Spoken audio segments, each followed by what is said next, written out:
Westfield, Washington Township Advisory Planning Commission meeting for Monday, May 5th, 2025 at 7 p.m. Would staff please confirm the presence of a quorum? Mr. Bunkerfist? Present. Mr. Horke? Here. Mr. Kahn? Here. Dr. Keene? Here. Ms. Carlson? Here. Mr. McCarty? Here. Mr. Mooney? Here. Mr. Neal? Present. And Mr. Woodard.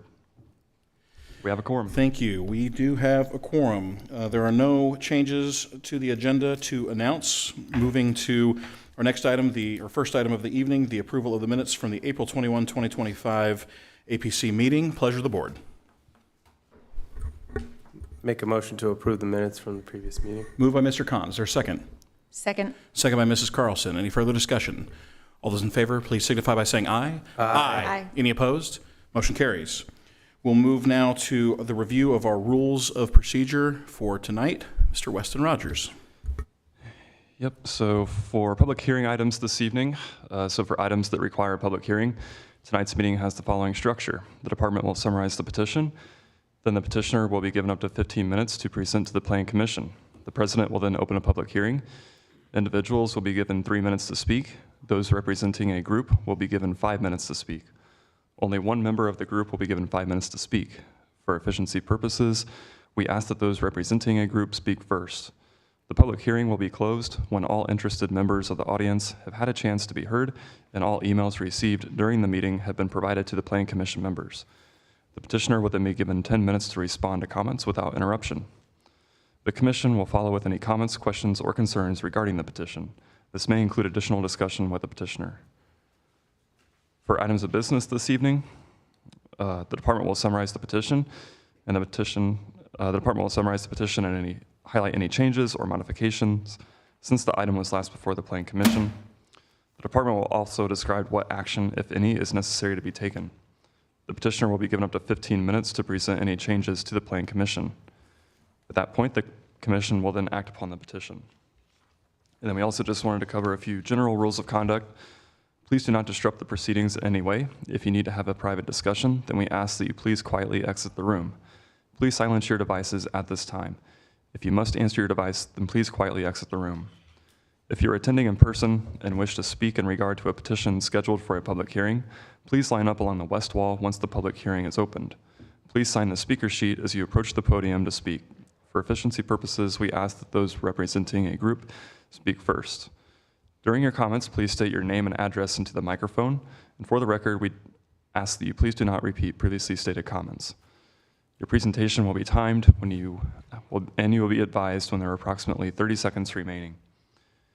If you're not attending in person, comments regarding a petition, they should be emailed to planners@westfield.in.gov with the petition name, number included in the subject line. Those comments will be forwarded to both the Planning Commission members and the petitioner. We would like to remind everyone to please speak directly into the microphone so your comments can be put onto the record. Also, please mute your microphone when not speaking. If you come to the podium to speak, please ensure that the microphone is on as indicated by the green light at the base. Thank you. Thank you, sir. With that, we will move to the next item on our agenda, which is the consent agenda. There are 5 items on that consent agenda. Any items to note by staff? Yep, just to briefly cover the items on the consent agenda, we have Ben's Barbecue Shack, which will be located out near Grand Park. That's a 3,000 square foot sit-down restaurant. We also have Crew Car Wash Interior Clean. This is an expansion to the existing Crew Car Wash out on State Road 32. Ambrose on Main. This went through the zoning process not too long ago. This is the mixed-use building here in downtown. Zaxby's Chatham Commons. This is another restaurant out on 191st Street near Grand Park. We also have Chatham Village's self-storage, which is also out near Grand Park as well. So fairly lengthy consent agenda, but those items are ready to go and ready for Planning Commission action. Is there a motion? I move to approve the consent agenda items. Motion by Dr. Keene. Is there a second? Second. Seconded by Mr. McCarty. Any further discussion? Staff, would you please call the roll? Mr. Bunkerfist? Yes. Mr. Horke? Yes. Mr. Kahn? Yes. Dr. Keene? Yes. Ms. Carlson? Yes. Mr. McCarty? Yes. Mr. Mooney? Yes. And Mr. Neal? Yes. Motion passes. Okay, motion carries. Thank you very much. We'll move to the items of business portion of our agenda. First item in that section is 2412-PUD-27, the Park and Poplar PUD. We will get a presentation from Lauren Gillingham Teague from our staff. Good evening. Good evening. Thank you, Mr. President, members of the commission. As you mentioned, for the record, Lauren Gillingham Teague with the Community Development Department. The item before you this evening is the recommendation vote for the proposed Park and Poplar PUD development, which encompasses approximately 11 acres, currently zoned a mix of general business, enclosed industrial, and PUD. The petitioner, as the petitioner will explain in greater detail, this project is to rezone the real estate to allow the creation of a mixed-use district, which will include structured parking, office and retail space, multifamily units, as well as a public plaza. Jeremy Lawler with Old Town Companies is present this evening and plans to make a presentation highlighting the differences between what you saw previously and what is in front of you tonight. Thanks. Very good. Good evening. Good evening, everyone. Appreciate your time this evening. I will first acknowledge that it's been a little bit since you've all seen this PUD, and there's some good reason for that. We have been working diligently with our designers and with the city over the past, 5 months to ensure that this project ends up exactly the way the city would like to see it. So with all that said, I'll kind of start at the beginning, give you an update of where it was the last time you saw it compared to where it is now. There are no material changes to the language of the ordinance. What we have been working on is the specific design of the architecture and the program of the development itself. Excuse me. So in yellow is the site bound by Park Street, Westfield Boulevard, and the Anakindle Drain, or Grassy Branch Creek, depending on how long you've lived in Westfield. It's also adjoined by adjoining zoning is closed industrial, the Grand Millennium Center PUD, the Park Street at Grand Junction 2 PUD, and then the Grand Junction Plaza and the Union Street Flats to the south. So the site plan remains unchanged. I'll start here to identify the changes. When you saw it the first time, there was a hotel and a single office building. So after talking to a couple dozen hoteliers and working with the city, it was determined that instead of a hotel, we would like to have additional Class A office space. So the hotel was removed from the plan. We then created 2 office buildings, both of which will be 30,000 square feet. So 20,000 office, 10,000 square feet of retail on the ground, both oriented toward the plaza space. And then additionally, that freed up some ground so that we could have a standalone retail building, very likely a restaurant. Vehicular access will come from Westfield Boulevard, the Midland Trail. There are 296 multifamily units between the big building and the brownstone buildings here. Last we saw was 301, so as we continue with design and program of the building, we lost a few units. Nothing major on our end. There is now 29,000 square foot of retail space in the overall development. Previously that was 20,000, and then there is now 40,000 square feet of Class A office space. Previously that was 15. The garage is unchanged. We have further designed, and we'll have a minimum of 523 both shared parking spaces, public and for the development in the parking garage, and then there are 90 surface parking spots in this lot here. We do believe that we're gonna be able to find probably an additional 20, so we probably end up being closer to 550 on the parking garage as we continue with design. As we saw, this was the previous site layout, if you will. This image is the new perspective from Westfield Boulevard. You'll see here the office building. The multifamily building is unchanged. Previously, there was this hotel, 5-story hotel on the corner. I think everybody collectively agreed that that was a little out of scale with the adjacent uses. So that is now a 3-story building multifamily is still 5. This is the new perspective from Park Street. You can see the mirrored, basically, office buildings with retail on the ground, all overflowing into this public plaza space with the pedestrian entrance and exit to the public parking garage back here in the foreground. Previously, this was the view. You could see it was a 2-story office building, and then you could kind of clip the corner of the hotel there. I'll acknowledge that the plaza space has changed as well. This is based on collaboration with the project that the city is currently designing, which is the Park Street improvement, as well as this public plaza space. So another view from Park Street. This is the retail building, and then you can see the 2 office buildings as well. This is the new view from the Midland Trail corridor with the 2 offices and the retail space. I'll acknowledge here that this gap has widened. It is now 55 feet as opposed to 40. We did not have the opportunity to re-render this per the request of the city that it was unnecessary, but there is a 55-foot space there now just to open that corridor up a little bit. Previous view was the office facing the plaza, or facing the Midland, and then the hotel in the background. The, I guess, rear facade of the multifamily building is primarily the same. We have diversified some materials in the back in order to control costs.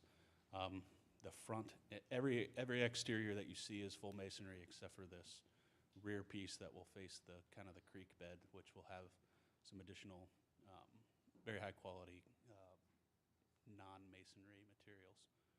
This was the previous view. A lot of our time was spent on the brownstone units. We've had various versions of this. This is the one that we all arrived on as being architecturally the most significant. You can see we've added some bay windows, created some variation in the front facade. Again, everything you see here, with the exception of the bays and the porch, is masonry.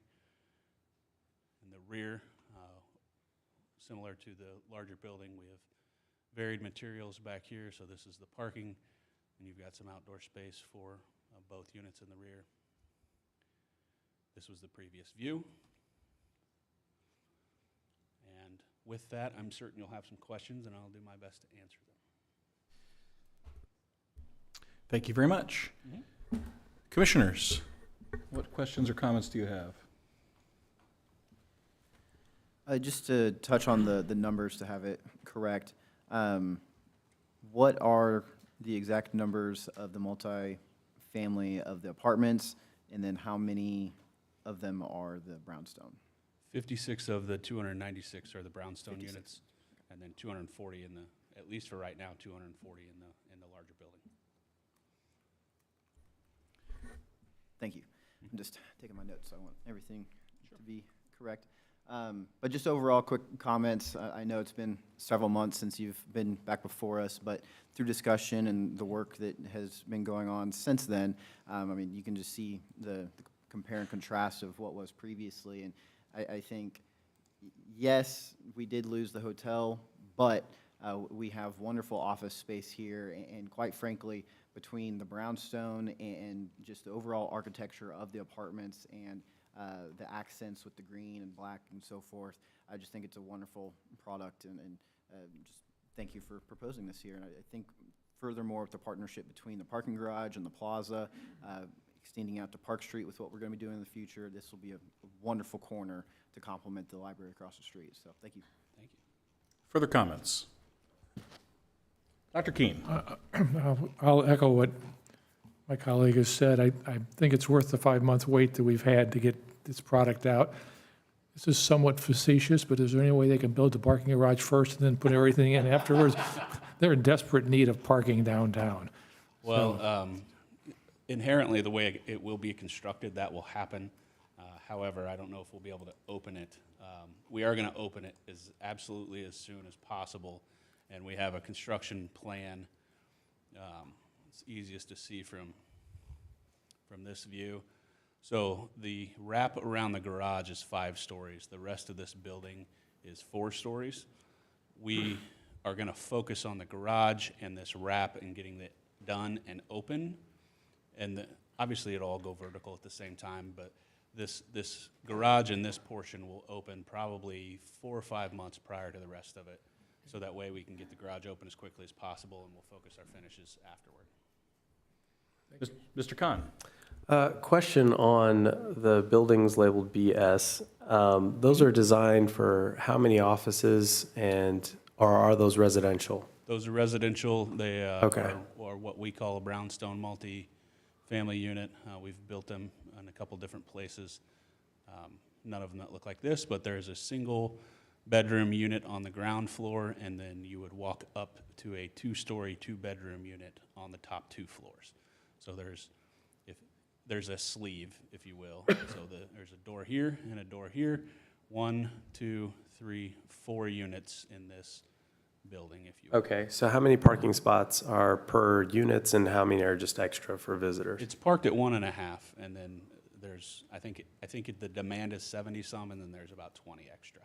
There's 20 extra. So 1.5 spots per unit is planned. Okay. Yeah. Why didn't they go with 2 per spot? 1.5 is typical for a multifamily development. Okay. We weren't ever requested to bump that up. I'm not requesting it. I'm sorry. I'm not going there. I'm just curious. I was curious. So, And but if that's what they say, then I understand. keeping in mind that the public garage will be open as well, and it's a real short walk away if Right. this thing fills up. Okay. Thank you. Further comments or questions? I'll Mr. just Buckfist. jump in and echo Councilman McCarty and Dr. Keene's sentiments. I think, this is another intentional gateway, so to speak, as you're looking at the west side of Grand Junction, all the great investment that's been done there. And it's, to Dr. Keene's point, very well thought out. The last 5 months, I've seen a lot of improvement and very, very excited for this. So well done. Thank you. Anyone else? All right. Seeing and hearing none, what is the pleasure of the board on recommendation? I'd make a motion to recommend 2412 PUD 27 Park and Poplar PUD. Second. Motion by Mr. Buckfist, second by Mr. Khan. Any further discussion? Staff, would you please call the roll? Mr. Horke, Yes. Mr. Khan, Yes. Dr. Keene, Yes, Ms. Carlson, Yes. Mr. McCarty, Yes. Mr. Mooney, Yes. Mr. Neal, Yes. and Mr. Bunkerfist. Yes. Motion Very good. The passes. motion has Thank you all passed. very much. Thank you very much. Congratulations. Next item on our agenda is a Plan Commission Order 25-03, the establishment of the Woodwind EDA. Good evening. Good evening. Floor is Thank yours. you. Rachel Baker, Redevelopment Manager with the Economic Development Department. Before you tonight is a resolution that approves the declaratory resolution passed by the Redevelopment Commission to establish a new economic development area we're calling Woodwind EDA. And it'll also create 4 new residential housing allocation areas, which are Woodwind East, Kimblewick, Woodwind South, and Ravinia. So, yeah, this is the RDC resolution, which includes the exhibits of the different areas. So here's the overall look at Woodwind EDA. The economic development area surrounds the Woodwind Golf Course that was acquired by the Downtown Westfield Community Development Corporation in 2024. And so we've identified some opportunities for improvement on the west side of the city and are using the economic development area and allocation areas to kind of facilitate those improvements. So if you scroll down, or maybe I can on my mouse. Is that, okay, thanks. Here's the Woodwind East allocation area, and it has the same boundaries as the Woodwind East PUD. And then Woodwind South allocation area. And these residential housing allocation areas are being set up to collect increment to help fund the construction of 3 new golf holes in the Woodwind East area, and then the reconstruction of 3 new golf holes in the Woodwind South area. And then we've established the Ravinia allocation area. and the Kimblewick allocation area to help facilitate any future capital improvements to the golf course. And these are all a little unique from regular allocation areas because they're residential housing areas. For Woodwind East, Woodwind South, and Ravinia, these will all have a pass-through of the TIF to the schools. But because Kimblewick is 55 and older, that'll not have a pass-through of taxes to the schools. And then Kimblewick, the life of that TIF is about 25 years, and then the others are 20 years, just some of the nuances of a residential housing allocation area. I'm happy to take any questions about the EDA or the process of establishing the allocation areas.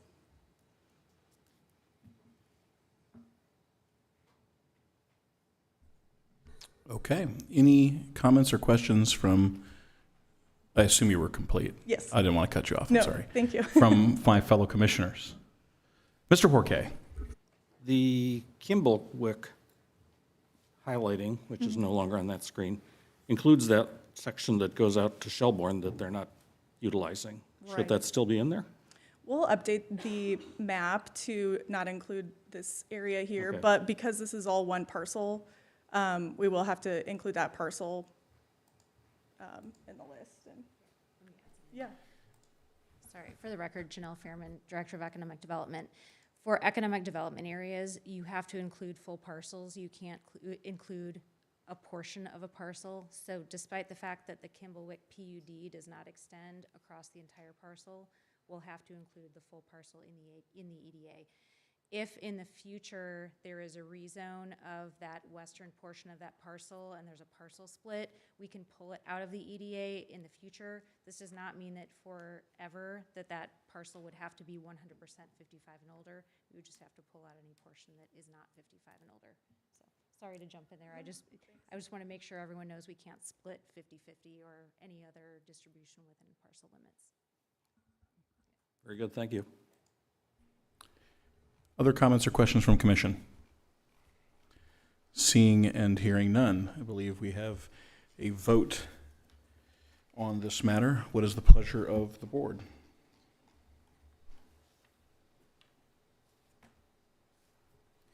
Make a motion to forward a positive recommendation to the City Council for Plan Commission Order 25-03. I would second. Motion by Mr. McCarty, second by Dr. Keene. Is there further discussion? I do have one question for staff. So this, I always get confused by these orders. Is this a recommendation or is this an approval? I believe it is an approval. So Counselor, would you like to amend your motion? I am just reading as it's on here. Yes, I will admit it for it to be a approval for Plan Commission Order 25-03. Moved. Would you amend your second? Motioned and seconded. Any further discussion? Staff, would you please call the roll? Mr. Khan, Yes. Dr. Keene, Yes. Ms. Carlson, Yes. Mr. McCarty, Yes. Mr. Mooney, Yes. Mr. Neal, Yes.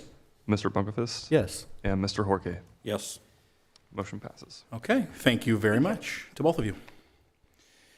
We will move out of the items of business to our first public hearing item of the evening. We will start with 2502-ZOA-02. This is being, again, brought to us by Lauren Gillingham Teague. And as we get into this section, just for the members of the public that may be online, we are going to start getting to the point where there will be feedback. If you have, on any of these items, something that you would like to submit to us or say, planners@westfield.in.gov. Now would be the time to start sending in those comments about all four of the items that we have this evening. With that, Lauren, the floor is yours. Thank you. Good evening, members of the Plan Commission. For the record, again, Lauren Gillingham T. with the Community Development Department. The item before you this evening is the public hearing for Ordinance 2522, an amendment to the UDO pertaining to the US 31 Overlay District. The ordinance amends the use table to limit the number of non-tax and low-tax land uses permitted by right within the 31 overlay. This change is largely targeted at the large AGSF1 zone parcels up by 31 and 38 up in the northern boundary of Washington Township. existing uses that predate the creation of the 31 overlay, and any uses permitted through a PUD or variance will not be affected. I listed some of these in my memo that I submitted to you guys and also to the council, but this includes the schools, the hospital, existing parks, existing civic uses, really not the focus of this. In addition to the 31 overlay amendments, the amendment also creates and defines the truck stop use. So this is a new use intended to create a distinction between kind of a typical gas station that we have within Westfield and what we've been writing into our PUD ordinances, and what we're calling a truck stop, which is a gas station designed to serve the trucking industry. Before, there wasn't really a good way for us to categorize, what if a gas station comes forward and they want to develop within an area where a gas station is permitted by right, but they want to also build high-flow diesel pumps or semi-trailer size parking spaces. There was a gray area that we didn't really know how to address. So hopefully this definition will help put some of that to rest. So this new use would be allowed by special exception within both of the industrial districts, the EI and the OI, and not permitted within the 31 overlay. I think that covers it. I'm happy to answer any questions. Okay, any initial questions from the commission? Otherwise, we will move to our public hearing portion. For those of you who may be here to speak on this matter, on the UDO amendments, please come to the dais here on the side and you'll sign your name on the sheet. You'll have 3 minutes to come address us at the podium. With that, it is 7:26 p.m. and this public hearing is open. Any takers? Staff, anyone email or online on this particular matter?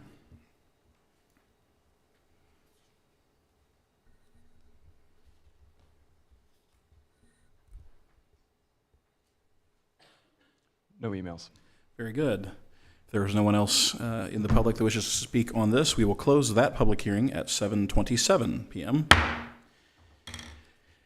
Nothing to address from Lauren. Comments or questions from the commission? Seeing and hearing none.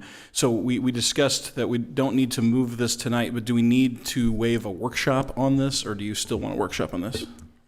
No, a workshop isn't required if you guys don't have anything you want to work out. Yeah, I should have mentioned this. If you would like to vote on a recommendation, that would be much appreciated. So do we need to suspend the rules on workshop still? There would still be a workshop component as long as we waive it. So For ZOAs as well.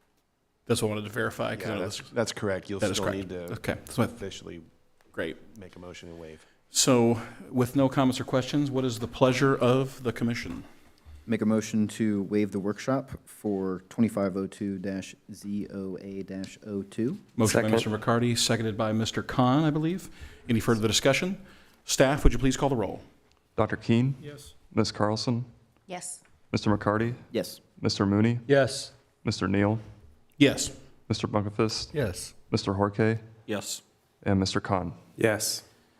The workshop is waived. Pleasure of the commission. Make a motion to recommend 2502-ZOA-02. Motion by Mr. Bunkerfist. There a second? Second. Second by Mr. Mooney. Any further discussion? Staff, would you please call the roll? Ms. Carlson? Yes. Mr. McCarty? Yes. Mr. Mooney? Yes. Mr. Neal? Yes. Mr. Bunkerfist? Yes. Mr. Horke? Yes. Mr. Khan? Yes. And Dr. Keene? Yes. Motion passes. Very good. Thank you very much. Moving to our next item on the list of public hearings is 2505-PUD-09, the Wood Robinson Briggs PUD Amendment Number 3. We will let Mr. Rogers give us the staff report on this matter.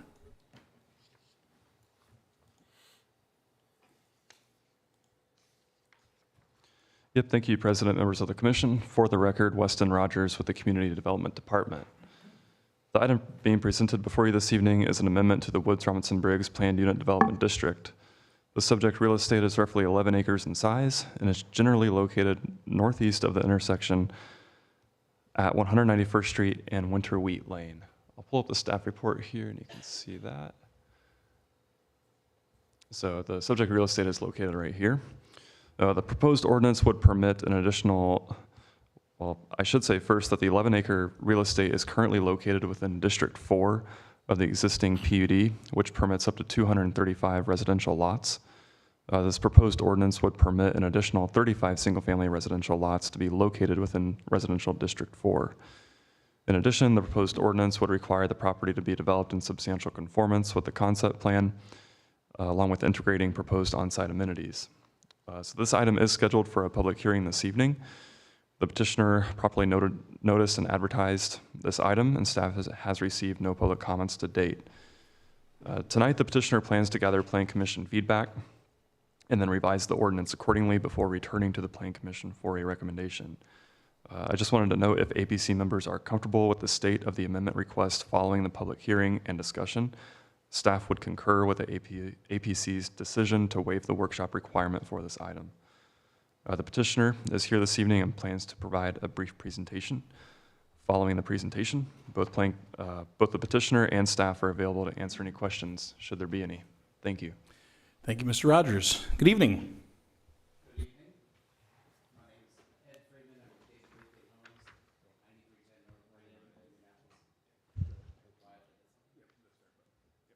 go. Now you're live. There we go. Sorry about that. Mr. President, members of the commission, my name's Ed Freeman with David Weekley Homes. Address is 9310 North Meridian, Indianapolis, Indiana. And I'm here this evening to, hopefully I can do this properly, run through a quick presentation about what we'll call Harvest Trail at Westfield, the cottage collection. We're currently building homes, as Weston pointed out, in the overall Woods Robinson Briggs PUD area, and finding good success so far since we opened for sales last fall. There I go, without making too big of a mess. This gives you the general idea of the site in which we're seeking to increase the District 4 lots from the 235 to approximately 270. This neighborhood that you see before you has 83 lots on their 28-foot alley load lots, similar to the homes that we are currently building up here, just a different variety of homes. We're also building these in other areas of the Indianapolis marketplace today. This gives you a little bit closer look at the plan. Most of the homes, there's just a few of the homes that only have the short driveways. The rest of the homes all have 20-foot driveways. Again, as I said, they're alley-loaded homes. With this plan, we're also adding an amenity area, which gives you, here's a little bit more detail on the amenity area, pickleball courts. We have a picnic area. Probably we'll do a fire pit and gathering area. We do have off-street parking in addition to the 2 cars per home that we will be offering, and we have golf cart parking up here. Give me one moment. Just quickly about us, David Weekley Homes has been in this market since 2011. We have had the pleasure to be building homes and selling homes in the city of Westfield for most of that time period.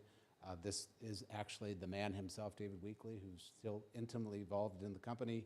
That's approximately 50 years old. Sorry for the extra little whatever I'm doing with the computer here. This gives you just some small information about our company. Again, been here since 2011. You can see we're building in 12 communities now, and we certainly give back to each of our communities with volunteer work that we do through our CARE program. This gives you some idea of some of the sample homes we will be building in the neighborhood. Again, all alley load homes. And then each of our future homeowners have the ability to come into our design center and add to the beautiful home they'll be purchasing from us.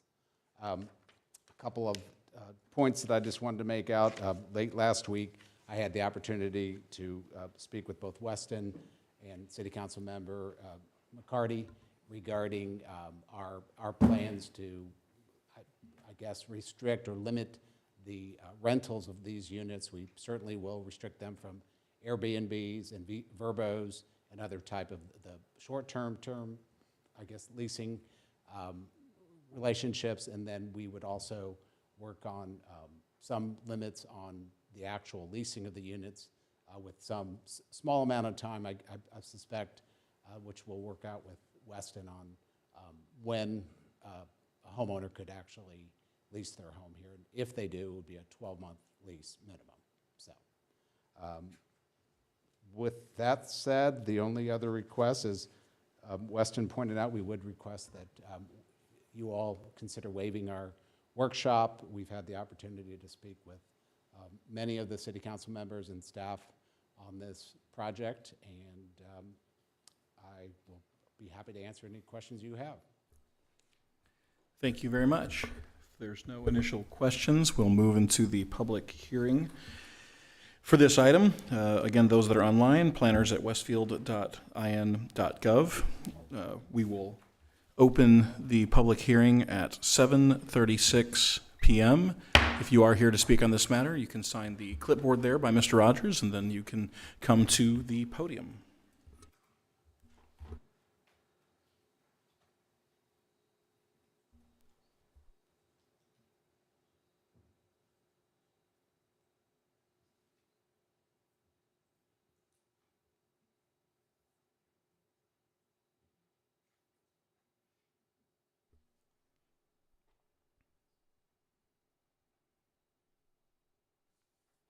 Good evening, sir. Please state your name and address for the record, and then you have 3 minutes. Welcome. Thank you. Members of the commission, my name is Craig Wood. I'm a native resident of Westfield. Probably still have some dirt under my fingernails from farming that specific property, so I'm very well acquainted with it. Live catty-cornered across the street from it, just down the street on 167 East 191st Street. I've been watching this development come in, very encouraged about seeing the types of homes that are coming in, but just had a few more questions about some of the specifics, how these homes compare to what the homes that are already going up in this community, what they look like, siding, what's the spacing look like. I get a little concerned when I see a lot of homes really close together, particularly if they're vinyl sided, and I say that tongue in cheek because I live in a vinyl sided home. But I don't have neighbors 15 feet away from me. My concern with that end being that if there is a fire, you've got 3 houses getting damaged instead of just one. That being said, just again, like a little more detail on what those houses are, what's the price point, what style, and how they compare to the existing homes. Thank you. Thank you, sir, for your comments. Are there other members of our audience who wish to address us on this matter? And while people are contemplating that, staff, is there anyone online or emails? We have no emails at this time. Okay. If there are no further comments on the matter, we'll close this public hearing at 7:38 p.m. Sir, would you like to address any item that was discussed prior to our conversation up here? Sure, no problem. Wood, thank you so much for your comments. He has attended all of our meetings since this project started, which we appreciate his input as a neighbor and as one who farmed this ground. And to answer his question, we will, well, first off, we will not be offering or building with vinyl on any of our homes. These homes, the alley load homes we plan to build here, would be on the same approximate setbacks as the 36-foot homes that we're building, 36-foot lot homes we're building currently within Harvest Trail, and those all have 6-foot, 6-foot side setbacks, so that, and they have firewalls, so we're obviously very aware of fire safety with these homes. I can't remember the remainder of his questions, but I think pardon me? Price points, these will be in the upper 300s to the low 400s. That is our plan at this moment. Okay. Thank you, sir, very much. Members of the commission, comments, questions, discussion. Dr. Keene. I have one question of staff first. When was this overall PUD first approved? I'll have to look that up for you. It was either 21 or 22. 21, I believe. 21, okay, so it's March of 21. been there for about 4 years? Yeah, March of 21. Okay. I'm gonna just say it up front, I have great concerns over increasing the amount of homes in an area. We're reducing the lot area by 25%, the frontage by 22 or 23%, increasing the number of lots by 10%. I see no benefit to the city from this, but I see a great benefit to the developer, and I have to know why we're proposing more. It just doesn't sit right with me to have more houses crammed into a small area. So that's my opinion. Other comments or discussion from members of the commission? Mr. Mooney? I think it's page 3. I can't read it. Is that page 3? It's up there now. Could you walk me through like sidewalks and trails and everything? So I'm the connectivity point. So if you're on the bottom left of that map and you're going to use amenities on the top right, just walk me through like a scenario like that. I believe these are sidewalks that will come up all the way through here. These are muses between the homes where there will be sidewalks. So if I'm in this home here, obviously I can come up, I can cut across, I can come up this way to get to the amenity. These, I think, are also sidewalks right here. There's a sidewalk right there. I believe we might even have sidewalks going around the pond. So that's the connectivity there. Again, up in this area, we have golf cart parking. Okay. In the event that homeowners actually will have golf carts to use. Okay.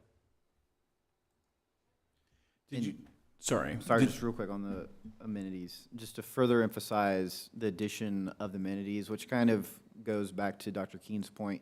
The reason why the lots are becoming smaller is to fit in the additional amenities that otherwise were not previously approved. So currently Harvest Trails essentially does not have amenities outside of what was supposed to be the park, and that has not come into fruition yet. So putting in these amenities will be for both this new section as well as current Harvest Trails neighbors.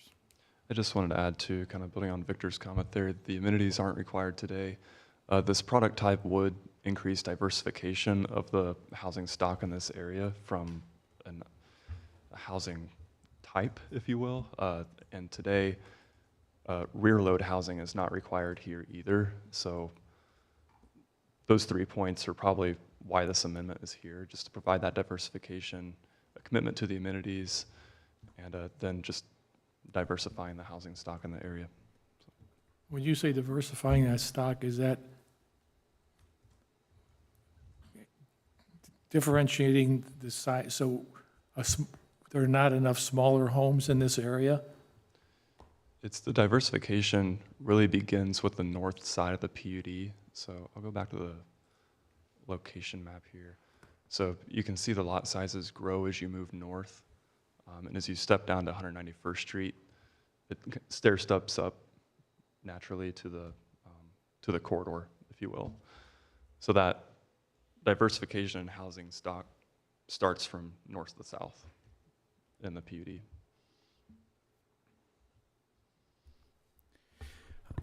Other comments or questions from commissioners? I'm particularly happy about the amenities themselves. I understand Dr. Keen's point, and I'm very appreciative of the historical perspective from Mr. McCarty and staff on the matter.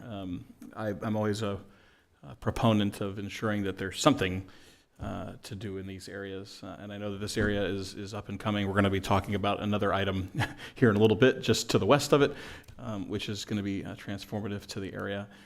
And so, I mean, as far as the lot, I know that I like a larger yard, but I know that there's a lot of folks, especially, my age, millennials and such, that are not looking for huge yards. So I get it and I understand it. And but I particularly am always appreciative of the amenities. So thank you for agreeing to put that in. I do have a question related to the rentals. Can you give me a little more detail? So you obviously talked about removing kind of the Airbnb Verbo portion, which I think is fantastic. Right. But you didn't provide a whole lot of detail, and maybe that discussion is to come about the people who want to buy this essentially as an investment property and rent it out. Can you give me a little more where you think you're headed? Maybe Mr. McCarty looks like he is in the affirmative. Mr. McCarty. Yes, I can help answer that question since I brought it up last week. And really, it just spurred from what we have done with prior neighborhoods and new projects and so forth of a couple of years ago, I believe, we started having a developer commitment at City Council in order to try to proactively address rentals in some way, fashion. So first, especially with the proximity to Grand Park, there being no short-term rentals being permitted here. I know that was a big issue in my neighborhood as well as some other neighborhoods. And quite frankly, I'm now using the amendment that my neighborhood went through last year as kind of a template. And then regarding the long-term rentals, that is completely up for discussion, not debate, but discussion on what the timeline looks like, what the percentage is. My neighborhood, we did 3-year minimum that resident has to stay, and then a cap of 15%. But again, every neighborhood will be different. So it's up to David Weekly what they would like to propose, either 1, 2, 3 years, and then 10, 15, whatever percent. Understood. So that's the idea. So I encourage you. I go back 50-50 because part of me is like, you should be able to do what you want with your property, but you also can't adversely impact your neighbors. And so there's always kind of that back and forth with me as someone who sits here versus someone who kind of believes in the free market. If I want to, buy a home and want to rent it out, I should have the right to do that. But I think to Victor's point, it sounds like you're already having that discussion, that those kind of things are important to me as we continue to look how our community continues to grow, to ensure that we're not adversely affecting the neighbors that may now have, rentals versus ownership. But, in the neighborhood I was in previously, it's not Village Farms, which doesn't allow any rental whatsoever, which I'm appreciative for as a homeowner there. In my previous neighborhood, it was like 5 years, essentially keeping out corporations who are buying up these homes. And we're seeing that all across the nation. I think we hear about that all the time. And it's putting a squeeze on the housing market. And so that's just my encouragement. It sounds like you're already well down that path, and Councilor McCarty, it seems like he has a great path forward. So that's just, now it's no longer a question, I guess just more of a comment. So No worries, and I appreciate that, and thank you so much for explaining for us. We'll work out the details. I'll make sure, work with Councilman McCarty and with Weston to solidify that before we come back before you next month. I will say that we, in all of our neighborhoods, certainly when we're dealing with future homeowners, we can only hope, and we ask the question, is this a occupied home for yourself, or is it going to be a rental? Are you an investor? And for the most part, people will be true and frank with us, and there are times when they don't. And yeah, you can only do so much. Right, exactly. So. I understand. Thank you. Other comments or questions from commissioners? Mr. McCarty. I'll just lastly say on the topic, in my opinion, of the project, I've been in the current models for Harvest Trails when we had the grand opening, and quite frankly, I was blown away. Beautiful models, and this is kind of just a copy-paste, if you will, of extending this potential product, and I think it'll be a great, unique addition to Westfield. So thank you. Further comments or questions? Seeing and hearing none, I believe, sorry. Just before we move on, just to circle back on the rental discussion, just so everyone's aware, this will come forward as a additional written commitment that will not be language in the PUD ordinance itself. So it'll be a separate document that will be a commitment to the Plan Commission and the City Council. So we can look forward to that, but that's kind of standard practice right now, how we handle this. So just want to make sure everybody's aware. Appreciate that clarification. Mr. Rogers. I just wanted to add too, at the City Council introduction, there was some discussion, and I just wanted to make sure the Plan Commission had this under their purview, of the landscaping around the pond. We do have landscaping standards for ponds, but there was discussion at council of maybe enhancing that around this pond to be a transition between the residential and the commercial land to the south. So as a staff, we plan on working with the petitioner to establish some sort of prescription for that landscaping to satisfy that comment. But if Plan Commission has any other additional comment to add to that, feel free to do so.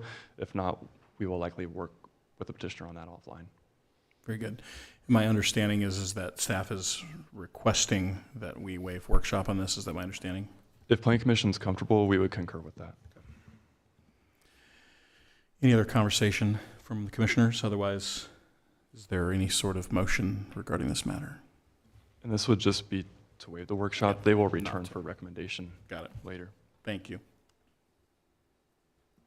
Make a motion to waive the workshop for 2505-PUD-09. I'll second that. Motion by Mr. McCarty, second by Mr. Horke. Any further discussion? Staff, would you please call the roll? Mr. McCarty? Yes. Mr. Mooney? Yes. Mr. Neal? Yes. Mr. Bunkerfist? Yes. Mr. Horke? Yes.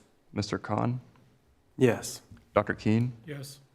And Ms. Carlson? Yes. Motion passes. Okay, the workshop is waived, and it sounds like we will see you at a future business meeting. Thank you for your work, and we'll see you then. Thank you very much. Moving to the next item on our agenda is 2505-PUD-10, the 196th and East PUD. I believe Mr. Dane Crabtree will give us the opening salvo from staff. Good evening. Yeah, good evening, members of the commission. For the record, Dane Crabtree with the Community Development Department.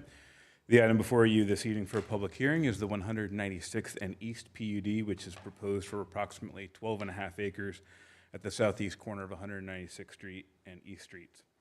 The property is currently zoned AG-SF1, Agriculture Single Family Rural, while also being located in the Employment Corridor and Business Park Land Uses Concept Plan of the current comprehensive plan. The PUD proposes an underlying zoning district of enclosed industrial, and it does include a conceptual site plan layout with both office and warehouse components, as well as room for additional future expansion to the east. The petitioner did hold a neighborhood meeting on May 1st. A summary of that can be seen in Exhibit 7. Also made an exhibit this evening is a letter of review and support for the project from the Executive Director of the Westfield Redevelopment Commission. This item has been properly noticed and advertised. The department has received a public comment, which was uploaded to the agenda this evening. Matt Skelton of Church Hill and Antrim is present this evening to give a presentation. After the public hearing, staff recommends waiving the workshop and sending a recommendation to council. Thank you. Thank you, Mr. Crabtree. Mr. Skelton, good evening. The floor is yours. Good evening, members of the Plan Commission. For the record, my name is Matt Skelton with Church Hill and Antrim, with offices at 116 North Union Street here in town. With me this evening is my colleague, Lisa Claghorn. Thank you, Dane, for that introduction. The 196th Street and East PUD is before you this evening to request approvals for the construction of a North American corporate headquarters for a specialty tool company. And these aren't jackhammers, but it's more sophisticated than that. Our site selection team has been working with the city on this exciting economic development project for the city. The facility would house not only the operations functions and the sales and marketing team for this enterprise, but also its corporate functions. The architectural standards that are included are the same high standards that you folks approved. They either meet or exceed the same high standards that are included in the North Point 2 PUD. And as your staff report indicated, this is part of an area that has been planned for business park development for at least 18 years. And so it's finally happening. The city has made a lot of systematic investments in this area that has opened this corridor for economic development. If everything goes according to plan, we are hopeful to begin construction yet this year. And we're happy to respond to any questions you have, either now or after the hearing. And if the Plan Commission is so inclined, we would appreciate the waiving of the workshop, if that's, unless there's something that we need to work through with you folks. Thanks. Thank you, sir. If there are no comments from commissioners early on, we'll move to the public hearing portion. For those that are online, again, planners@westfield.in.gov. If you are here in person and you wish to speak on this matter, please come to the side of the dais here. There's a clipboard. Please fill out your information there. And then when you come to the podium, your name and your address, and then you'll have 3 minutes to address the commission. This public hearing is open at 7:54 p.m.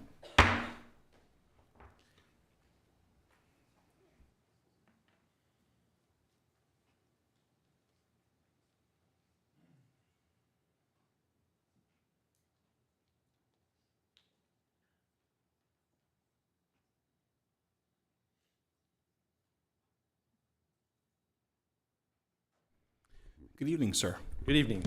I'm Mike Gallner. I live at 19348 Flippins Road.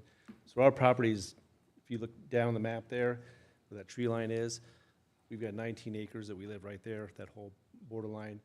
And when I looked at, and I'm not sure if I'm reading the map correctly, and you guys may have to look this up, but when I look at the Westfield, Washington Subcommittee boundary map, and I don't know if this is accurate or not, but when I looked at it, the red line showing the commercial was partially on this parcel and partially on our parcel, and then the rest of it is considered northeast quadrant. So I don't know if that means all of that property is currently in the, what would be considered the comprehensive plan or not, and I can't tell, When I look at this map, it shows it definitively, isn't it? When I look at this one, which looks like someone did it with a marker, I can't tell. So I want to make sure that this is actually in the corridor. And I'm not against development, but I just want to make sure I understand that, all the ramifications of what we're talking about here. And I don't know if anyone can answer that for me. They will be able to answer that for you at the end of the public hearing. They'll take note and they'll address it once we close the hearing. So if you have any other comments or questions you'd like to express now, it'd be the time to do that. Is this, if I wanted to ask for any kind of, beautification of boundary in that south, that would be their south property line, more pine trees, am I able to say, is this the meeting to do that in, or is that? Say it right now, and then you can. I'm looking to, if that tree line is to stay, I want it to stay exactly like it is, nothing taken out of any of that tree line that's there, and then also have them in, either on our side or their side, add pine trees there to block that view, because I know when you get a 30-foot tall building, we're gonna see it from our property. We're basically a horse farm. We're not looking to move anytime soon. So just want to, make sure that it fits in the area. In my opinion, I feel like that area where they are and us to the south should be residential, and from East Street to the west should be residential. But I know that's not necessarily what the whole map shows. So, but that's my concerns. Thank you, sir. Appreciate that. Again, we'll let staff and the petitioner answer your questions there at the end. Anyone else in the room wish to address the commission on this matter? Are there any emails or anything from the online portion?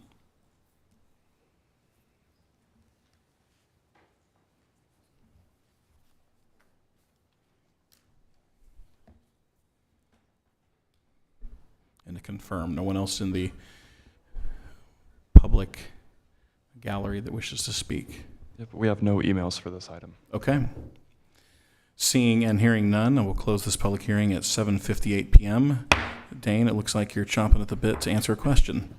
Yeah, just for clarification, so this is the concept land use map of the current comprehensive plan overlaid onto the real estate and surrounding areas. The red is the employment corridor, and the light blue gray that you see just to the east of that is Business Park. So, just for clarity. Mr. Skelton, do you have anything you'd like to address? Thank you, Dane, by the way. Yeah, I would just point out that this line is a fuzzy line, for one. But secondly, I mean, we have actually oriented the building to be as compliant with the recommendations of the plan as possible. Our corporate offices are on the west side of the building, and our business park type of part of the building is located on the east part of the building, and for our future expansion would also be on the east side of the building.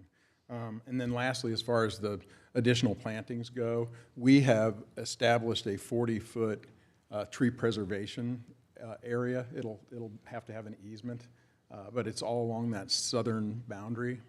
And you'll notice this isn't a fully engineered plan, but the detention pond there on the southwest corner of the site will not be located in that area. It just hasn't been engineered. But there's a 40-foot tree preservation area, and the city has very specific requirements about how you inventory those trees, how they must be preserved. You have to stay out of the root lines. You can't drive heavy equipment over the root systems. So there will be preventative measures to make sure that what's living there will stay living. Additionally, there are other We have not done a full-blown landscaping plan, but typically along vehicular use areas, there are additional plantings. So there would be probably another layer. You guys can correct me if I'm wrong, but I think there's another layer of plantings that would be required there. So just to address the gentleman's question, so the 40-foot tree preservation line, would you say that that will pretty much cover everything that's there, or do you think a little's going to have to be shaved off the top? It's designed to preserve everything that's there. Okay. Yeah, I think that even stays outside of the drip line. Great. Fellow commissioners, Mr. McCarty.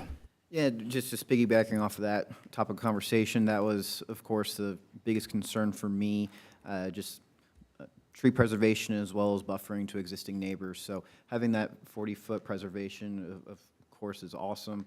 And then I know at our council meeting, we had a resident there to the west who owns the empty parcel looking to build there in the future, having concerns about that western parcel that was also annexed in the city, and just to reaffirm that that is staying, for anyone that might be listening online, that is staying as a AG zoned property. So nothing being done with that today. In the future, if something is proposed there, then that will be the time to address additional tree preservation, buffering, so on and so forth to the current residents there.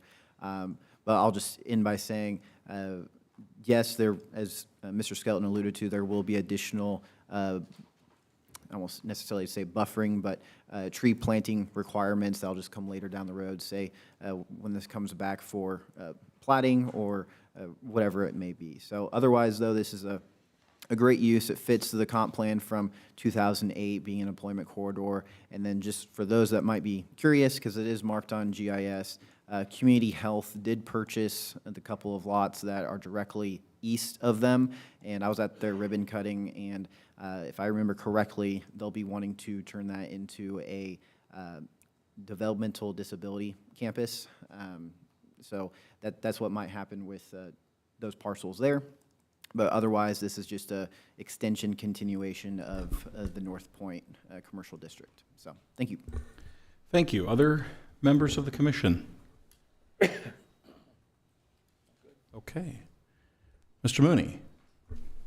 Mr. Skelton, just help me understand. So tonight, we're looking at the proposed warehouse, and then for anything dealing with future warehouse expansion, that would come back to this group? It would go through a detailed development plan, yes. Okay. All right, that helps. Thank you. Any further comments or discussion from commissioners? My understanding is that if it is the will of the commission that we could move this through outside of, we could move to not hold the workshop and to make a recommendation. That is the will of the commission on this matter. Make a motion to forego the workshop for 2505-PUD-10, 196 in East Street. Second. Motion by Mr. McCarty, second by Mr. Bunkefist. Any further comments? Seeing and hearing none, staff, would you please call the roll? Mr. Mooney? Yes. Mr. Neal? Yes. Mr. Bunkefist? Yes. Mr. Horke? Yes. Mr. Khan? Yes. Dr. Keen? Yes. Ms. Carlson? Yes. And Mr. McCarty? Yes.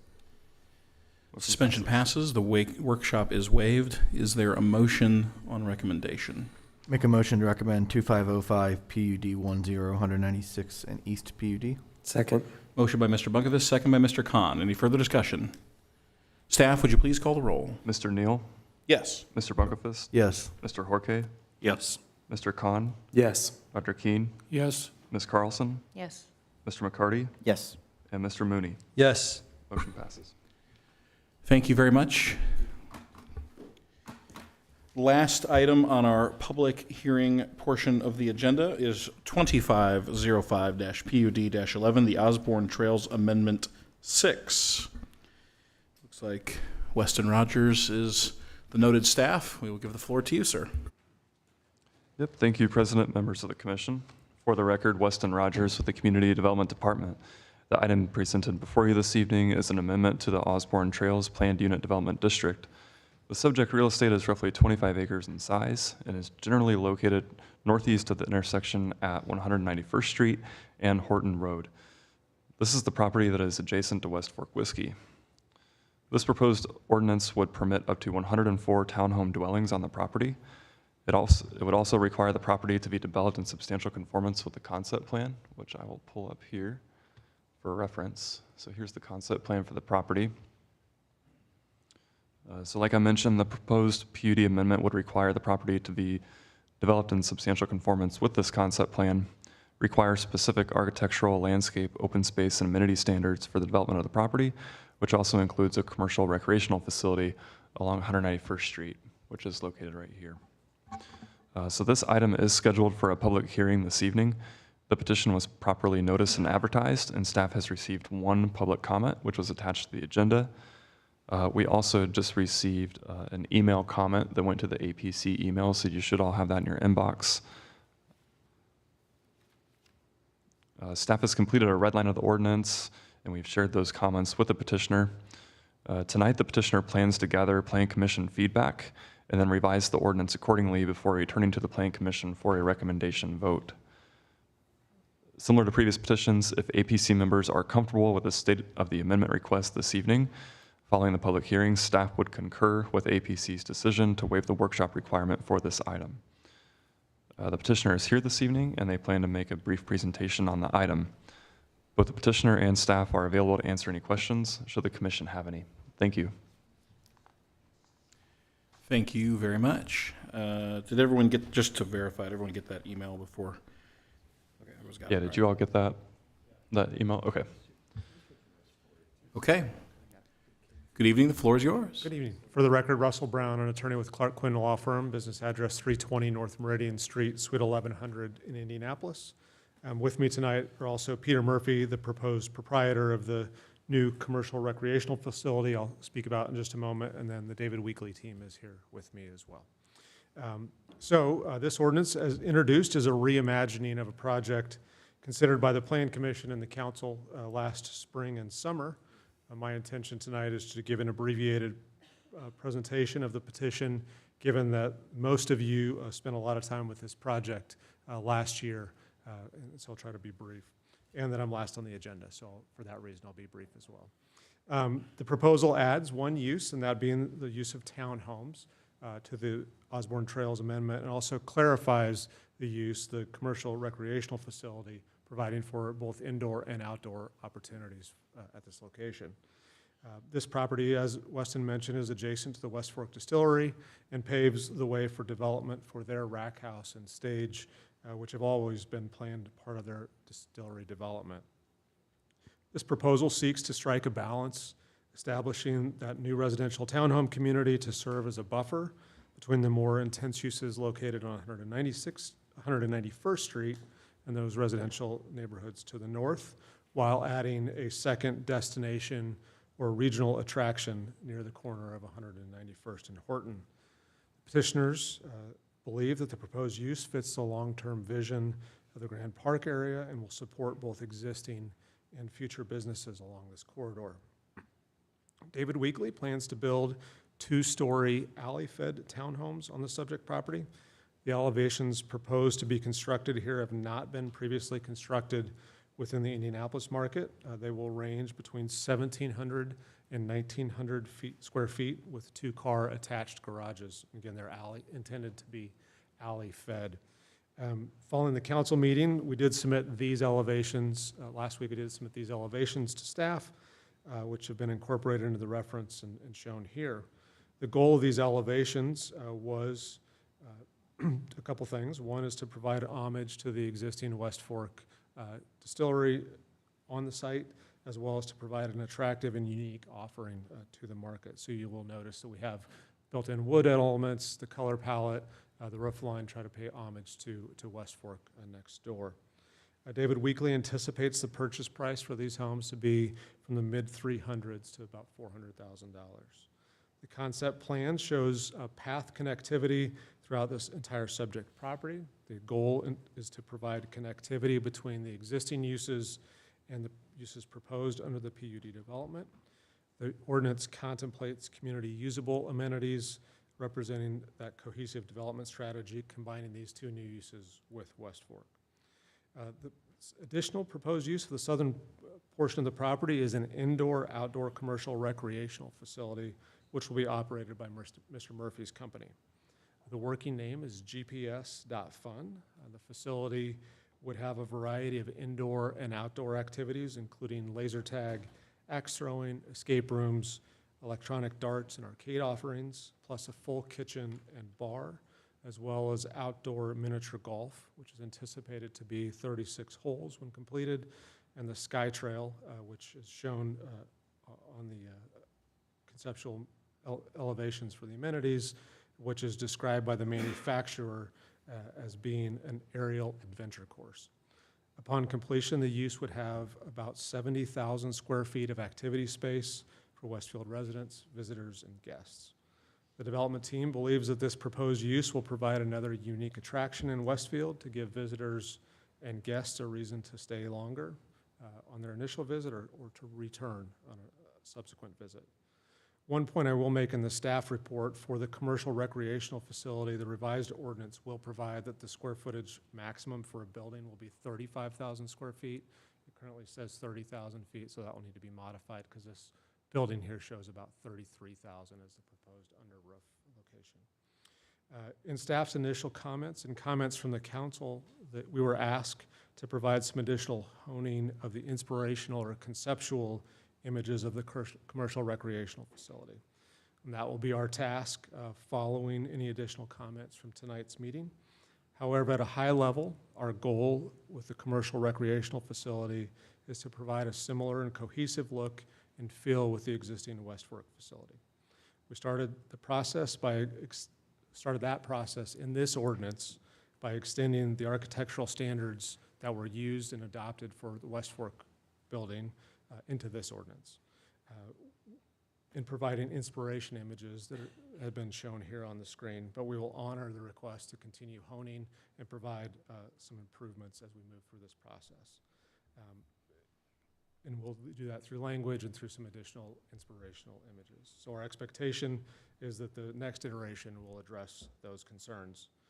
The staff report and their edits in advance of tonight pointed out a few additional areas of clarity that we have requested. One of those relates clarity, some landscaping requirements, both what they are and where they're located, and how they're to be better demonstrated on the concept plan. We've met as a team and will work to provide better clarity, perhaps through an additional exhibit to the ordinance to show that, better show that. As I mentioned to the council last week, the petitioner's team has purposely avoided providing what I've called umpteen versions of the ordinance of decision makers before this introduction process. Instead, a lot of work was done prior to filing on the concept plan, trying to create a general consensus, and then go to the council in tonight's meeting, gather input, and try to give you one comprehensive modification. So that's still our goal, to ultimately give you a modification that will be ready for your favorable consideration, council adoption, and ultimately project execution. In that vein, as mentioned by staff, absent significant consternation with the documents before you tonight, it's our hope that you would waive that workshop request, allow us to provide a modification, and come back to you for a recommendation in the near future. The development team is here, ready to answer questions that you have. I will note that the two comments I've seen relate to traffic congestion in and around this site. Not shocking given the proximity to a very large facility that's to the south and the development that's gone on. Obviously, there are planned improvements. You see on the concept map, we show the already anticipated roundabout that will modify the primary entrance into West Fork. I would also point out that the underlying zoning here allows LB uses, many of which I believe would have more traffic impact potentially than 104 townhome uses may have at peak hours in this area. So while I understand and recognize that as someone who goes to travel baseball tournaments for at least one more summer, I understand what that's like and what that means at certain times of the week and weekend. But we think that those planned public improvements and this kind of down zoning for the northern portion of that will help to address some of those concerns. So happy to hear questions of the commission, additional public comments, and then work with you moving forward. Thank you, sir, very much. Thank you. Barring no immediate Mr. McCarty. Just real quick, to address the infrastructure concerns, just in case someone else asked those questions during the public hearing, 'cause since we have received those questions, just want to kind of provide further commentary on that. So originally, the first stretch of 191st Street was supposed to be under construction this year as well, but due to, I'll just type it up to Live Golf and some other activities happening around Grand Park, not able to accommodate that this year. So got pushed back to next year, but that will be the first phase, Tomlinson to Grand Park Boulevard. And then the next phase, 26 to 27, will be Grand Park Boulevard to Spring Mill Road, 193rd, connecting it with this large roundabout that quite frankly has been in the works and the plans for 10 years. It's just that now we're the ones having to actually execute it, and it's unfortunate that it has gone on this long. Trust me, I hear it from many of our residents, and I have the same concerns, but just wanted to put that out there. And for anyone curious, we do have our capital improvement plan available on the website, on the Public Works portal. So just wanted to address that before the public hearing.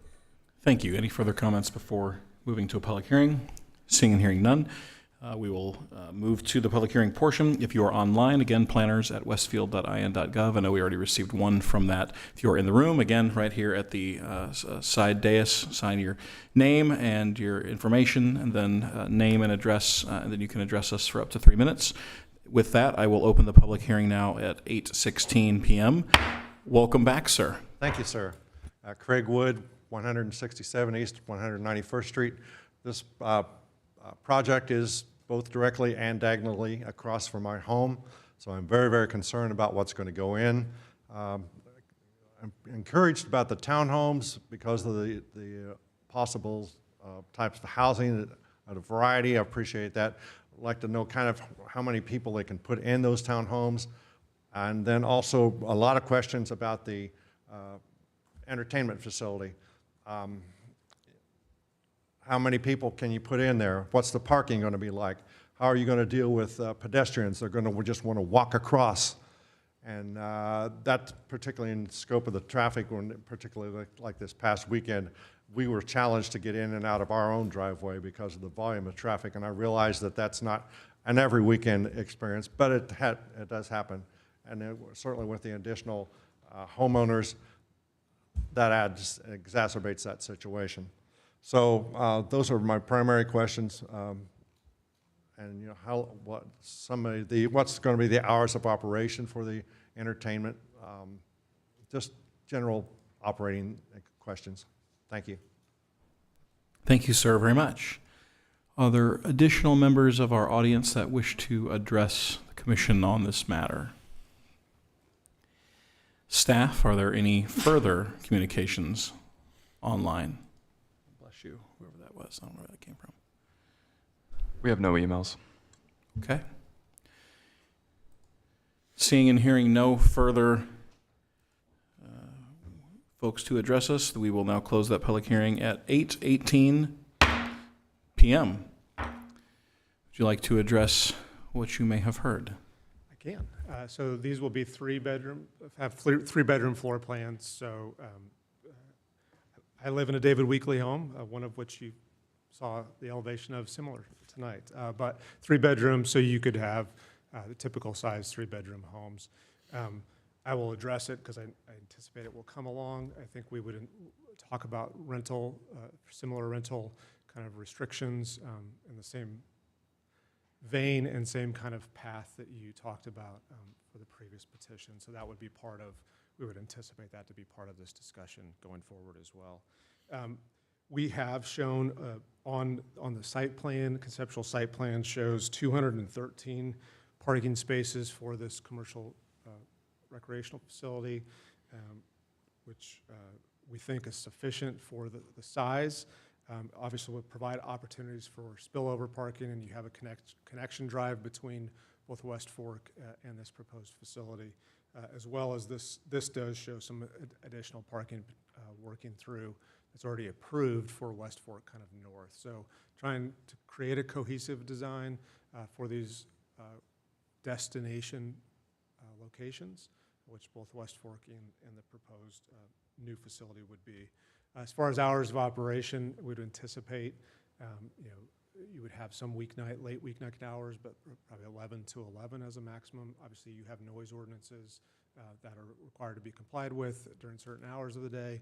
We're not asking for any modifications to those, so you would have some outdoor activities, but again, probably an 11 to 11 would probably be the weekend operating hours for this location. So happy to answer any more questions that the commission has, but obviously trying to be a destination location, but also cognizant of that you are adjacent to residential uses, both south of the site as well as north of the site, continuing on north. Okay, I'm going to start off with a comment and a question, since I already had my mic on. My original comment is I was originally for this project the first time, and obviously we moved this, and then council sent it back, and so I personally am again continue to be pleased by I think the ingenuity here. I think this addresses some of the concerns we heard from members of council. I'm sure you've, in your due diligence, have probably heard the same, and I hope that is so. I mean, I'm again, if I was a bachelor who was not married and had a kid, I would live right here because West Fork Distillery would be a place I'd go all the time. And so I think this is unique to the area and what's going on in that, what's developing there. And I know that it is, we've heard from email, we've heard from the gentleman in the back. Obviously, there's a lot of improvements to come, as Mr. McCarty had noted. Obviously, the traffic is going to continue, obviously, to grow in this area, and the city will certainly address it. My question is, and this is because I was the former pipeline regulator for the state, in the previous version of this, there was consternation around the connector road. And at the time, we did not receive an assurance that there would be a connection there because they were concerned about CenterPoint Energy's, I believe it's a high pressure distribution line that runs through that portion of the property, because they were concerned of the depth of the pipe versus what it would take to put in a road. Do you know anything about that? I've not had those discussions, but I can tell you that the connectivity was very important to staff, it was important to council members, it was important to economic development staff, and so it is shown there because the steps will be taken to make it happen. Because that's the reason I noted it, because it was on the concept plan last time, but there was a lot of fluff as to whether or not it would occur. It's important to me. It sounds like it's important to all the right people who are far smarter than I in this regard. But I wanted to make a note of that because I believe that connection is important for the flow of what's happening between West Fork and this facility and the townhomes to the north. So I rest my comments there. Further members of the commission, Mr. Khan. I just wanted to also reiterate with my president that, I like the plan, and I think that having a diversity of residential in these townhomes is a good thing. I'd urge my commissioners and councilmen that, I know that we're blocking Airbnbs, and those are, I understand that part, but, 12-month lease, there are also some considerations for even a 6-month lease, because there are traveling nurses, traveling engineers, traveling teachers, traveling a lot of things. And as our city develops, we are going to need people to come here and do something and then leave. And where do those people go, for residents? So I think we need to think through that as we're continuing to, make restrictions. So, but I wanted to say, great job, and I hope that we can work this out this time to get it to be favorable before we send it to council. Further members of the commission, Mr. Bunkefist.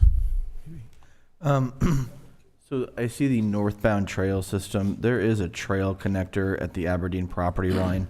Is it the anticipation that this will tie into that trail system?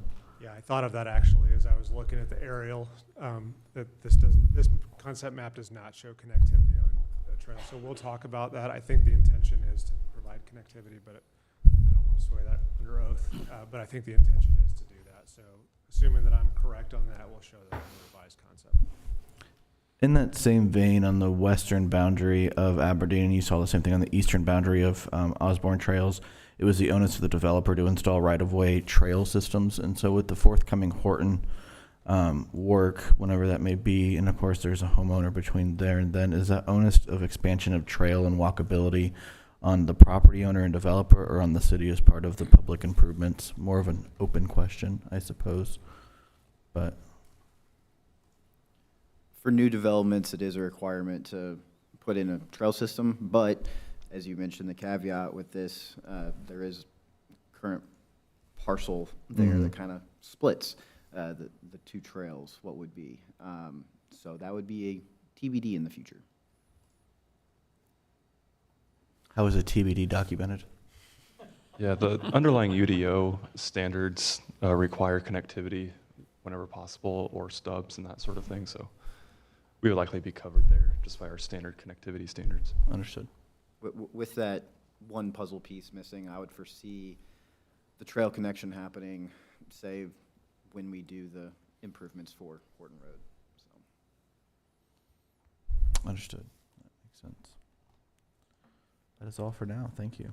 Oh, and I would say too, I suppose, since I was the one no vote the first go around on this, my no vote was simply around the ambiguity of the potential commercial use, and so having a more defined use and a more intentional use, I appreciate and excited to see this move forward. I have one comment. Just looking at the recreation center and the townhomes and the road that goes from the recreation to the townhomes, seems like that's going to be a spot where there's going to be quite a bit of people cutting through this residential area. And I wasn't sure if that's a rule or something that you have to have a certain amount of exits from the recreation area, but it seems to me that if I'm a homeowner on these end townhomes, I'm not really wanting all this traffic to come through my neighborhood. And I don't know if that should be a dead end where you can't intermix the homeowners with the recreation traffic. I can give you a partial answer to that. I can tell you that that road and the location of that road and how it interfaces with those units, those southeast units. We probably spent as much time on that subject in the last iteration of this ordinance as almost anything. This location orientation has been purposefully and chosen and oriented that way to provide connectivity, because otherwise the challenge is for those unit owners, they have to go over to Horton Road to come back into their own neighborhood, to their own home. So you create significant inconvenience to them to do that. And so I think the purpose here was, how do we create connectivity without making it look like a straight shot, so that the average passerby does not utilize it as a workaround or a cut through.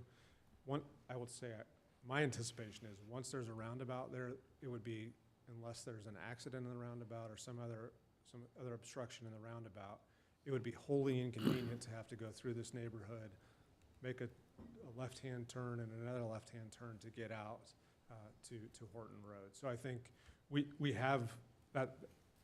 I'm not making light of your question in any way. I think it's been something we've spent a lot of time talking about, is where that road is, given that we don't know what's going to happen on the parcel to the east.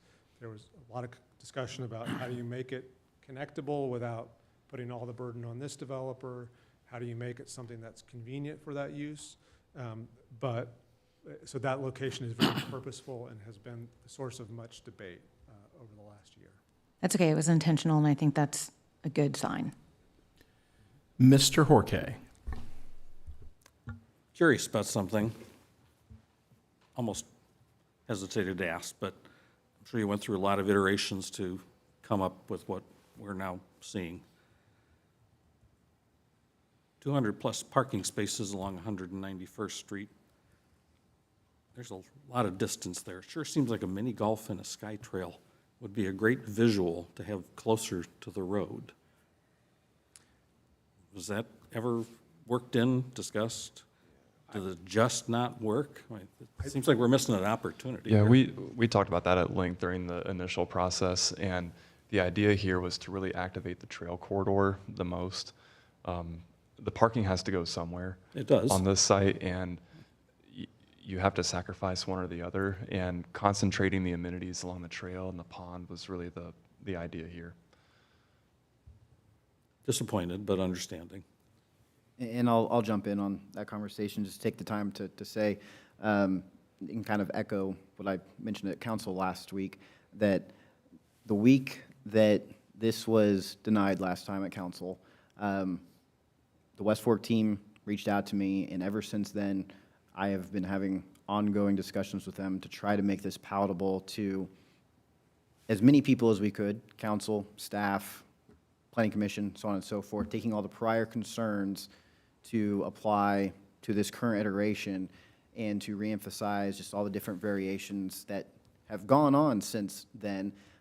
Buildings have moved, roads have moved, things have shifted, so on and so forth. So yes, there's been a lot of puzzle piece fitting into this.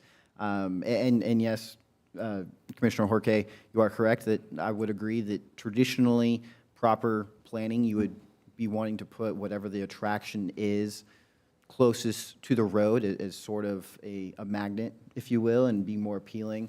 But based upon a current business within Westfield, knowing the parking issues that they have, the number one priority was, one, trying to fit in all of the amenities and the building into the site, and then two, trying to somewhat overpark the site, trying to predict what may or may not happen in the future, given the proximity to Grand Park. So many moving pieces into this that, yes, would we like this, that, so on and so forth, but this is what worked. I guess that's the best way to put it, so. I think I would also note too, just in my, back to being the pipeline guy, that pipeline obviously keeps the facility kind of having to do this, almost this triangular shape, and you lose a lot of development going that way to be able to, you have to reorient the building or the mini golf or what have you. I mean, it's obviously oddly shaped. I think I echo Mr. Jorge's sentiments that, of course, anything more visually pleasing along that would be fantastic, but I think it's just the orientation of the property to me that looks like it's a little more limiting in that regard. But it still does have visibility. I'm sorry. Didn't know that. No, Mr. Khan, please. It still has visibility, I would say, from several angles. I mean, working on different developments, like as long as you see it over the parking lot itself on both sides, it still does give you the drive-by viewpoint. That's all. I think that number of parking spaces seems large, right? It is a lot. Over It is 200, large, right? Yeah, no, I get it. Yeah, I just Further wanna- comments just from wanted to commissioners? Yeah, just jumping back in, I wanted to address Mr. Wood's question regarding connectivity, because for the past however so many years, I've been working ELOT for Colts Camp, and there are many visitors that say, oh, hey, what's that over there? Can we walk across the street, go to West Fork, between them arriving and Colts Camp opening? And I do not advise them due to safety issues, but they do. So that, of course, it will be a priority of mine in the future, as well as not just mine, but staff, everyone's safety is utmost for pedestrian crossings as we get to the point of making improvements for 191st. So I want to touch on that, and then also thank you for including the new townhome renderings compared to last week at City Council. That is also improved. It much more fits the character of West Fork. But just again to reiterate prior comments, that I think this is vastly improved from where we were previously, and just very thankful for the entertainment group wanting to invest in Westfield as well. So thank you. Further comments from commissioners? Mr. Bunkefist. Follow-up question on connectivity. Am I reading this correctly that Street A would be the connector road for UDO compliance? Like to the eastern property? Yes, and that's Okay. what I wanted to mention just a few minutes ago. There's a lot of discussion about the shape of the lot and it being challenging. It is a challenging shape to work with, and really a lot of the intentionality that you see here is to set up the property to the east to be developable, Mhm. to create some cohesion in this area. So there's a lot of intentionality here with preparing the city for growth in this area with the site plan. So, but to answer your question, yes, the stub for Street A to the east would satisfy the UDO requirement for the stub. Perfect, thank you. And sorry, one last thing, because we continue to talk and things come back into my head, but I know this was a prior concern of just the topic of townhomes being in this quadrant. And to that I say, just when it comes to proper planning, between commercial and single family, often you would see density transitioning type of development. So that's what townhomes, multifamily, so have you, that's where they fit best, and that's where it works in here. So, thank you. I do have a follow-up question. The parking along these Street A, is that restricted parking to those that live there, or is that? I think I see little parking spots there with cars. Those are parallel parking, intended to be for residents, guests, visitors. We have not talked about restricting those. I think that these are public streets. So my guess is that may be a city council request that would need to come back. I'm not advocating one. I just was curious, just because it's, I mean, I could see as even 200 plus parking spots to the south of, potential overflow that people would be coming here. And as long as the residents in these lovely townhomes that you have illustrated, they have ample parking, that they don't get mad that people are parking there. I could just see problems like that. But you're right, there may be a problem with restricting that being a public street. And when those streets come online, I could foresee that's something we address in our annual street ordinance when the time comes. So. Me again. So Street A and B will be publicly dedicated. That's the anticipation. Yeah. Okay. I'm guessing there'll be some level of consideration for speed calming in your annual reviews, just given the straightaway shots those are within residential. But. Yeah, one thing that the site plan shows is more defined on-street parking with landscape bump outs and that sort of thing. So that's a traffic calming measure that we've requested. Any further comments from commissioners? Seeing and hearing none, I believe the request is to potentially waive workshop on this item, and then it would come back to us at a future meeting as they continue to work through the process. So is there a motion regarding this matter? Make a motion to waive the workshop for 2505 PUD 11 Osborne Trails Amendment. Motion by Mr. McCarty. Is there a second? Second. Second by Mr. Mooney. Any further conversation? All those in favor? I'm sorry. Please call the roll. Mr. Bunkerfist? Yes. Mr. Horke? Yes. Mr. Khan? Yes. Dr. Keene? Yes. Ms. Carlson? Yes. Mr. McCarty? Yes. Mr. Mooney? Yes. And Mr. Neal? Yes. Motion passes. Motion passes. The workshop is waived, and we will see you at a future meeting. Thank you very much. Moving down the list of agenda items that remain, we have one item that is continued, 2504-PUD-04, the Town Road Crossing PUD. I do believe I saw an email, actually while I was looking for the other email, it went into my junk box regarding that particular matter, so I assume everyone else has seen it because for whatever reason my junk box keeps catching those.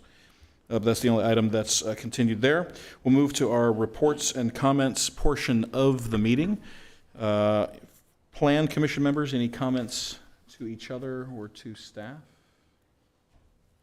Seeing and hearing none, we'll move to City Council Liaison, Councilor McCarty. Instead of just saying, read my update, I'll read a few bullet points from last week. We had a miscellaneous item, special recognition for Officer Dewey Abney and his K-9 pilot who passed away earlier this year, recognition of service. Under old business, we did 2 volunteer annexations, one for the earlier approved Finley Creek neighborhood and another for the southern half of North Point 2. No projects currently attached to that I'm aware of.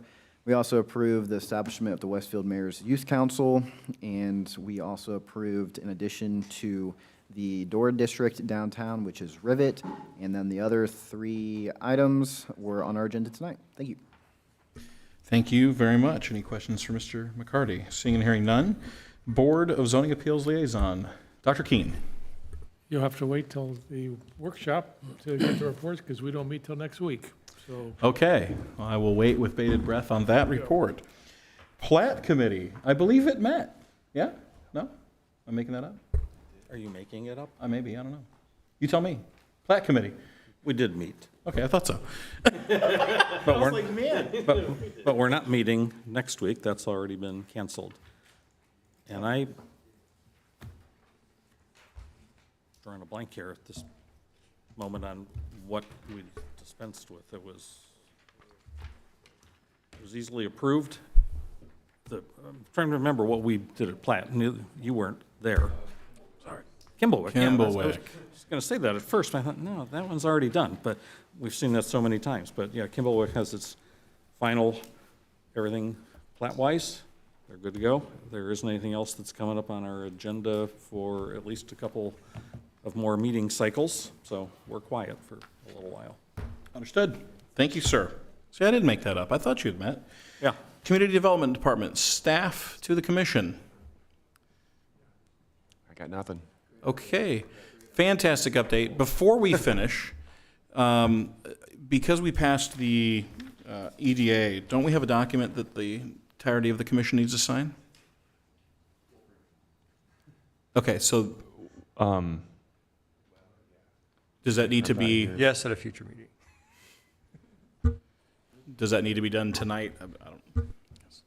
We're happy to wait for. It depends on the timeline. If those need to be, we may be able to print it and get Okay. You don't leave. So commissioners, Let us please do not figure out depart if we can immediately, as much print as I know you'd here like in to. this building. If not, we will figure out how to get your signatures. Got it. If it's timely, Okay. urgent. Understood. If not, we'll just have it for your next meeting. Very good. With that, Stay tuned.